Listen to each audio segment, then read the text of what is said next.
எபிரேயர்கள் அழகா எழுதியிருக்கிறது பாருங்க. எபிரேயர் 4:12 நீங்க வாசிக்கும் போது நான் வாசிக்கிறேன்.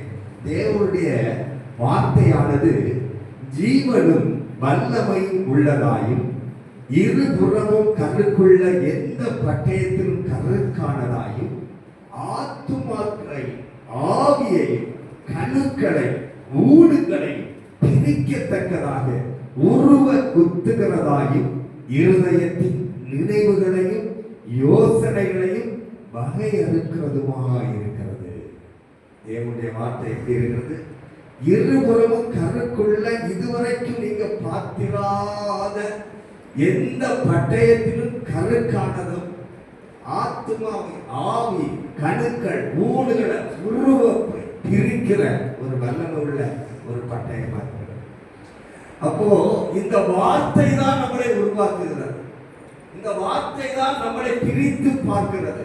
இந்த வார்த்தை தான் நம்மளை அவை சோதித்து அறிகிறது. இந்த பட்டயம் அவை நம்முடைய கையில இருக்க வேண்டும் என்று சங்கீதத்தில் நம்ம பார்க்கிறோம். வேதத்தை சுமப்பவர்களை கர்த்தர் சுமப்பார். நீ இந்த வேதத்தை மறந்தால் நான் பிள்ளைகளை என்ன செய்வேன்? மறந்து விடுவேன். இந்த வேதத்தை நேசிப்பவர்களுக்கு மிகுந்த சமாதானம் உண்டு. சொல்லுங்க, இந்த வேதத்தை நேசிப்பவர்களுக்கு மிகுந்த சமாதானம் உண்டு.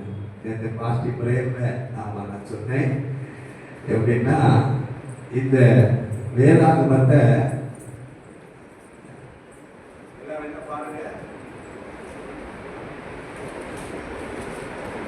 இருக்கிறது வேதாகமம்.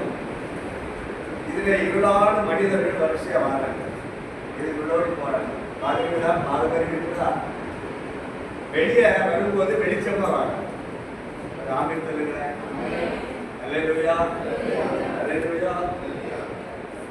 இதுக்கு உள்ளாடி போய் பாஞ்சிடணும், பிடிச்சிடணும்.